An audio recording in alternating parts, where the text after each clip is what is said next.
Halo, Anda menyaksikan konten Top 5. Saya Alia Fatina, inilah 5 berita paling penting pekan ini. Ringkas dan langsung saja ke intinya.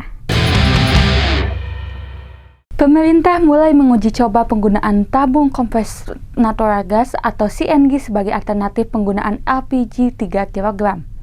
Langkah ini diharapkan dapat menghadirkan pilihan energi yang lebih efisien sekaligus mengurangi ketergantungan terhadap LPG bersubsidi. LPG 3 kg yang selama ini digunakan jutaan rumah tangga Indonesia bakal punya pesaing baru. Pemerintah mulai menguji tabung gas berbahan kompres natural gas atau CNG dengan ukuran yang sama seperti LPG 3 kg. Benarkah gas melon akan segera digantikan? Pemerintah bersiap memulai uji coba penggunaan kompres natural gas sebagai alternatif pengganti liquefied petroleum gas 3 kg. Menariknya, CNG tersebut akan dikemas dalam tabung berukuran 3 kg. Sehingga bentuknya akan mirip dengan tabung LPG yang selama ini digunakan masyarakat. Direktur Jenderal Minyak dan Gas Bumi Kementerian ESDM, Laude Sulaiman, mengatakan saat ini pemerintah sedang mempersiapkan tahap awal pengujian, dimulai dari pengujian keamanan tabung. Sebagian sampel tabung CNG diketahui dipesan dari Cina dan dijadwalkan tiba di Indonesia pada akhir Juli 2026. Setelah tiba, seluruh sampel akan dikirim ke Lemigas, Badan Layanan Umum Energi, untuk menjalani serangkaian uji kelayakan dan keselamatan. Menurut Laude, aspek keselamatan menjadi prioritas utama sebelum tabung tersebut diperkenalkan kepada masyarakat. Jika hasil pengujian memenuhi standar, pemerintah akan melanjutkan ke tahap berikutnya, yaitu uji coba langsung kepada masyarakat. Namun, pemerintah menegaskan bahwa tahap ini bukan berarti tabung CNG langsung dipasarkan secara luas. Skema distribusi dan mekanisme uji coba masih terus dibahas oleh pemerintah. Rencananya, uji coba akan dilakukan terlebih dahulu di kota-kota besar. Salah satu wilayah yang dipertimbangkan menjadi lokasi awal adalah Jawa Barat. Meski demikian, pemerintah belum menetapkan jumlah tabung yang akan digunakan dalam uji coba tersebut. Laude menjelaskan, fokus pemerintah saat ini bukan pada jumlah tabung yang dibagikan, melainkan memastikan keamanan produk serta menyiapkan mekanisme distribusi yang tepat kepada masyarakat. Sementara itu, ketika ditanya mengenai kemungkinan keterlibatan PT Pindad dalam ekosistem tabung CNG, baik sebagai produsen tabung maupun dalam aspek teknis lainnya, Laude mengatakan pembahasan ke arah tersebut masih belum dilakukan. Artinya, proyek ini masih berada pada tahap awal pengembangan dan pengujian. Dengan dimulainya uji coba ini, pemerintah membuka peluang hadirnya alternatif bahan bakar gas rumah tangga selain LPG. Namun untuk saat ini, masyarakat belum perlu khawatir atau terburu-buru beralih. Program tersebut masih berada pada tahap pengujian dan evaluasi, dengan keselamatan sebagai prioritas utama sebelum diputuskan untuk diterapkan lebih luas. Direktur PT Rans Entertainment Indonesia Tbk atau Rans, Grandi Prajayakti mengundurkan diri hanya 12 hari setelah perusahaan melantai di Bursa Efek Indonesia.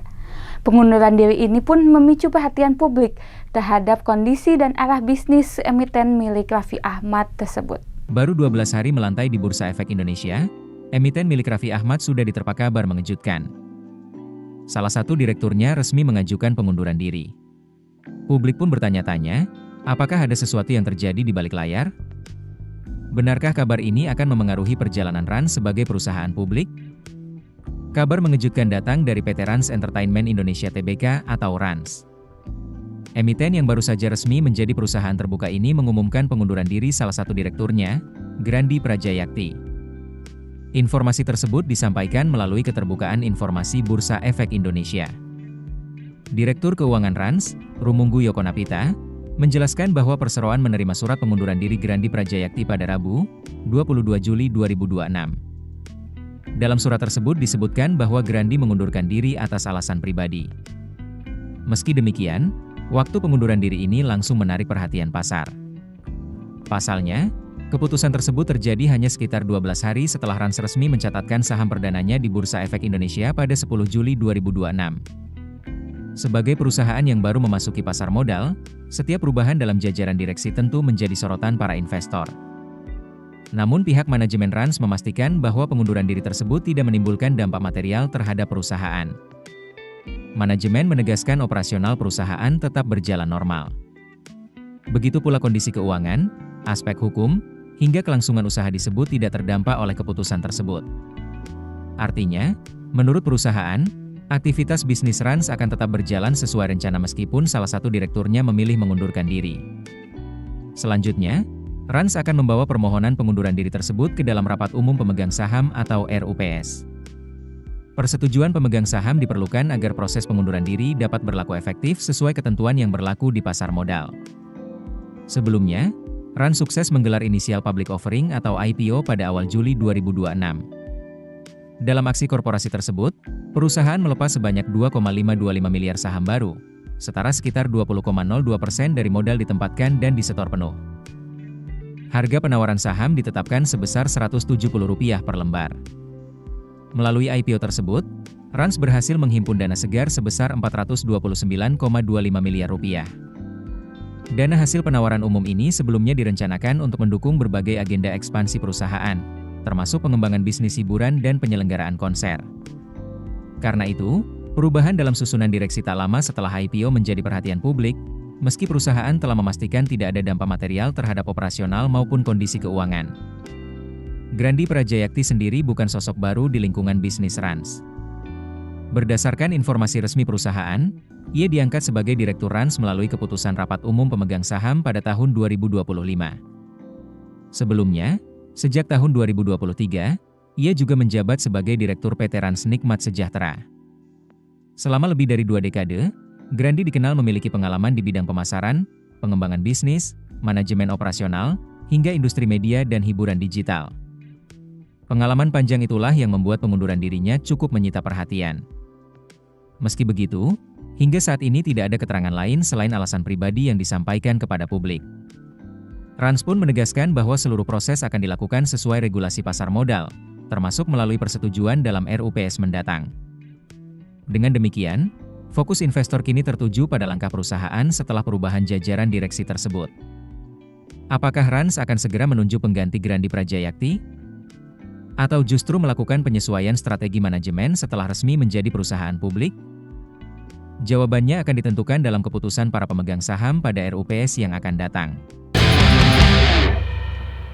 Harta kekayaan Kepala Badan Gizi Nasional atau BGN Sudaryono menjadi sorotan setelah tercatat memiliki aset senilai 69 miliar rupiah, tetapi juga menanggung utang sekitar 50 miliar rupiah. Selisih antara nilai aset dan kewajiban tersebut memunculkan perhatian terhadap rincian kekayaan yang dilaporkan. Kepala Badan Gizi Nasional atau BGN resmi berganti. Presiden Prabowo Subianto menunjuk Sudaryono untuk memimpin lembaga yang mengelola program makan bergizi gratis dengan anggaran ratusan triliun rupiah.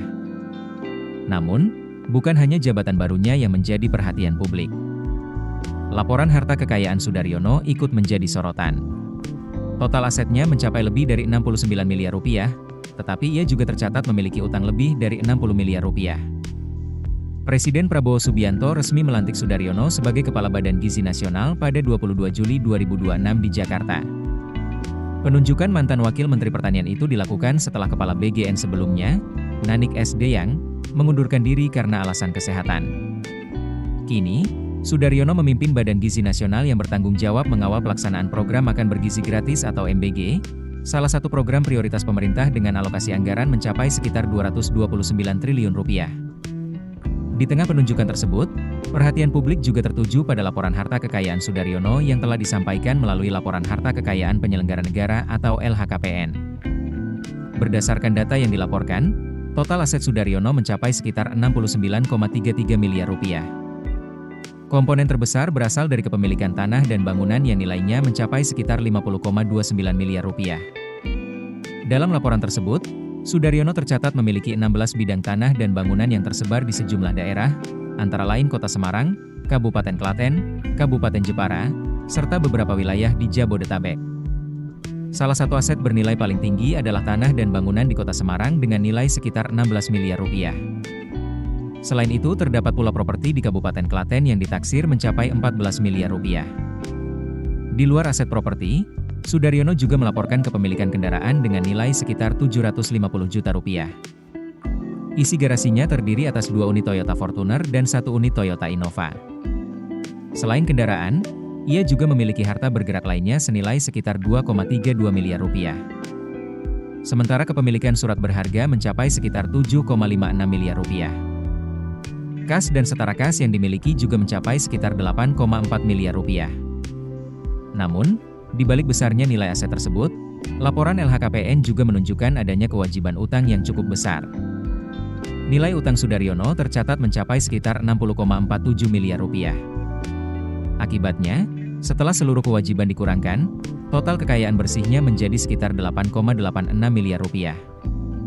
Artinya, nilai kekayaan bersih yang dimiliki terpaut cukup jauh dibandingkan total aset yang dilaporkan. Pelantikan Sudaryono sebagai Kepala BGN juga disertai harapan agar ia mampu menjalankan amanah dalam mengelola program makan bergizi gratis. Dalam pernyataannya usai dipercaya memimpin BGN, Sudaryono mengatakan dirinya akan bekerja sebaik-baiknya. Ia juga meminta doa agar dapat menjalankan amanah tersebut dengan baik. Sementara itu, Menteri Sekretaris Negara Prasetyo Hadi menjelaskan bahwa Presiden menunjuk Sudaryono sebagai pengganti Kepala BGN sebelumnya. Dengan jabatan baru ini, Sudaryono memikul tanggung jawab besar untuk memastikan pelaksanaan program makan bergizi gratis berjalan sesuai target. Program tersebut menjadi salah satu kebijakan unggulan pemerintah yang menyasar jutaan penerima manfaat di berbagai daerah.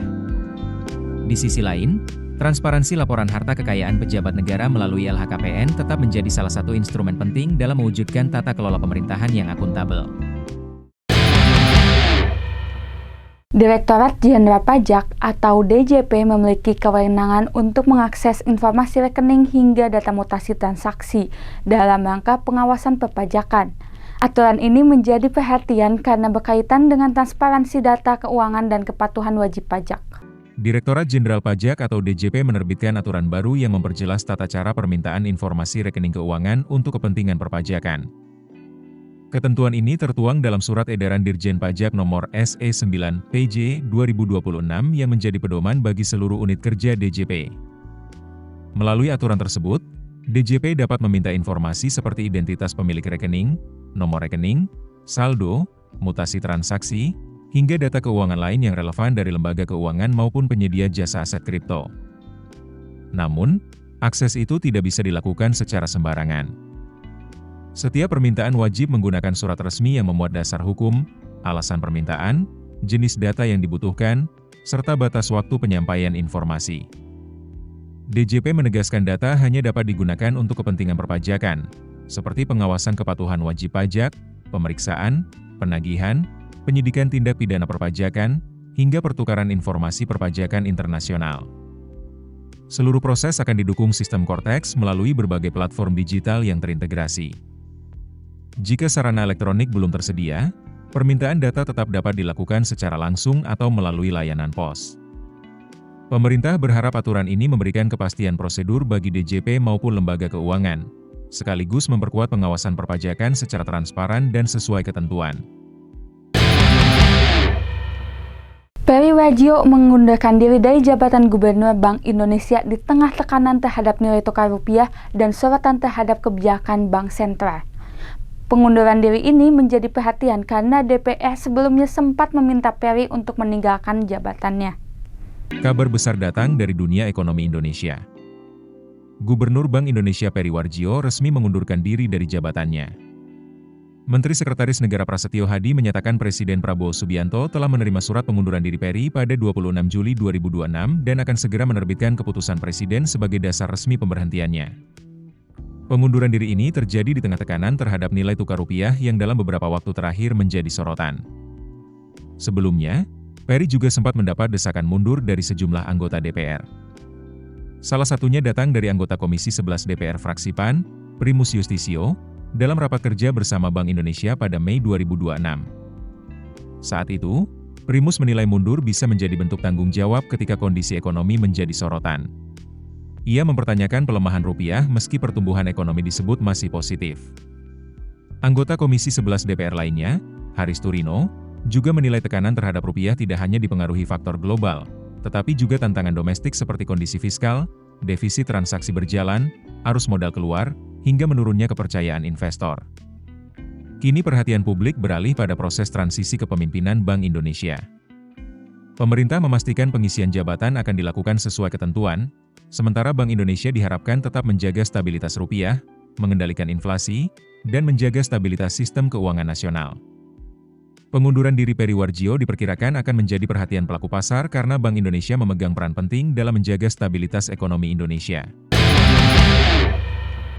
Itu dia konten top 5 hari ini. Saya Alia Fatina. Terima kasih sudah menyaksikan. Jangan lupa subscribe dan tetap update bersama kami di Kontan TV.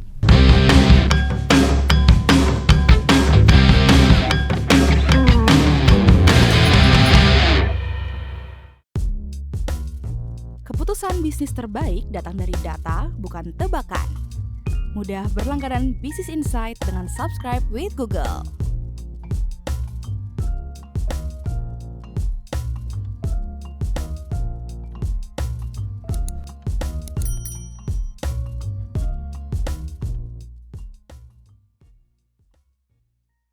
Download aplikasi Kontan sekarang di App Store atau Play Store.